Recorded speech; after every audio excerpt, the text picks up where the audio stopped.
तर नमस्कार मित्रांनो, जय अहिल्या, जय मल्हार, जय शिवराय मित्रांनो. तर भावांनो, तुमच्या सगळ्यांचं पुन्हा एकदा आपल्या नवीन व्हिडिओमध्ये स्वागत आहे. तर तुम्हा सगळ्यांना एक प्रश्न पडला असेल मित्रांनो, की एवढे दिवस झाला आपण व्हिडिओ का काढले नाही, किंवा एवढे दिवस झाला आपण व्हिडिओची अपडेट नाही दिली ना, कोणतेही न्यूज दिली नाही ना, कोणती समाजाबद्दलची माहिती दिली ना, महाराष्ट्राबद्दलची एक एक प्रकारचा व्हिडिओच आपण टाकले नाही. का टाकला नाही? याच्या मागचं कारण असं जास्त काय मोठं नाही मित्रांनो. मी एक प्रायव्हेट जॉब करत असतो. त्या जॉबमुळे मला काही वेळ मिळालेला नाहीये. त्यामुळे मी व्हिडिओ बनवत नाहीये. पण आजही आता माझी कामाची टायमिंग झालेलं असताना सुद्धा मी तुमच्यासाठी एक व्हिडिओ अपडेट देत आहे. तर अपडेट काय आहे मित्रांनो, ते जाणून घेण्या अगोदर तर मित्रांनो, आपल्या युट्यूब चॅनलवर जर तुम्ही नवीन आला असाल तर कृपया करून आपल्या चॅनलला सबस्क्राईब करा आणि एक लाईक करा. तर मित्रांनो, कोणताही वेळ न घालवता आपण आपल्या मूळ विषयाकडे येऊया. तर मित्रांनो, विषय काय आहे? तर तुम्हा सगळ्यांना माहितच आहे, महाराष्ट्र राज्यामध्ये, मुंबईमध्ये या पुण्यामध्ये कुठेही जा, मोबाईल काढला, टीव्ही लावला, कोणत्याही प्लॅटफॉर्मवरती तुम्ही व्हिडिओ बघता, त्यामध्ये तुम्हाला रील स्क्रोल करत असताना किंवा टीव्हीवरती बातमी बघत असताना कुठे ना कुठे तुम्हाला या मराठी भाषेचा आणि हिंदी भाषेचा विवाद तुम्हाला ऐकायला भेटलाच असेल. आणि खरंच माझ्या स्वतःच्या एक माहितीनुसार मी ज्या ज्या ठिकाणी एक्सप्लोर करतो त्या त्या ठिकाणी आपल्या मराठी भाषेवर परिणाम हा जाणवतोच.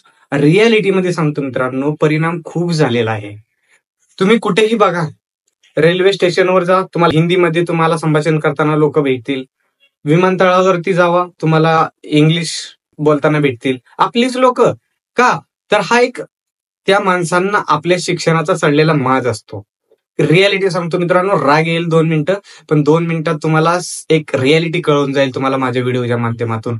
तुम्हाला माहित आहे का मित्रांनो, गावाकडच्या ग्रामीण इलाक्यामध्ये अजूनही आजी आजोबा मराठीमध्ये म्हणी म्हणतात, मराठीमध्ये शिव्या देतात आणि मराठीमध्ये रागीट भाषेमध्ये एखाद्याला समजून सुद्धा सांगतात, पण तीही अस्सल मराठी होते.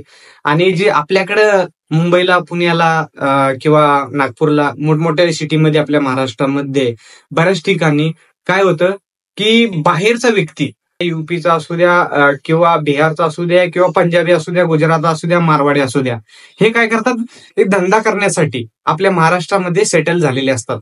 आणि त्या सेटल झालेल्या लोकांसाठी त्यांना आपली भाषा कळत नाही, म्हणून आपण त्यांना काय करतो, त्यांच्या भाषेत बोलतो. जरी मारवाडी असेल, हिंदी असेल, भोजपुरी असेल, कोणतीही असेल, त्यांच्या भाषेत आपण संवाद करतो.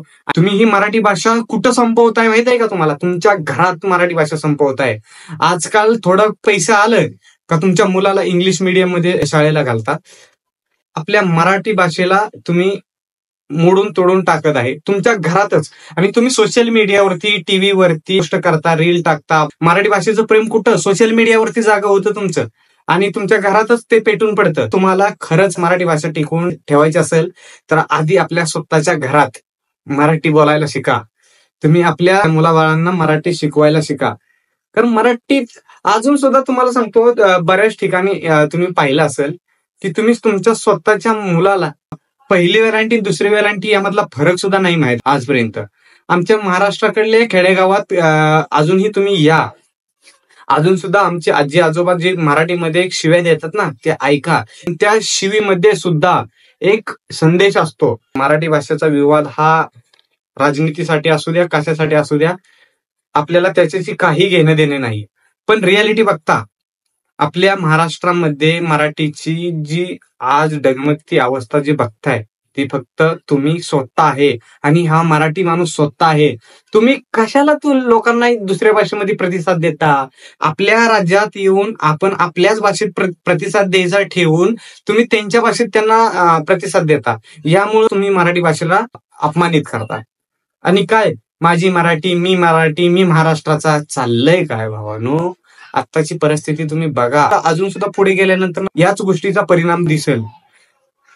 काय चाललंय भावानो? मला दुसरं काही सुद्धा नाही. तुम्ही तुमच्या स्वतःच्या मराठी भाषा जी आहे, तुम्ही तुमची स्वतःच्या शहरात, तुम्ही तुमच्या स्वतःच्या घरात, तुमच्या गावात, तुमच्या खेड्यात, जिथं वस्तीवर असाल, वस्तीवर, वाडीवर, कुठेही असा, तिथं तुम्ही तुमची मराठी भाषा अगोदर जपा.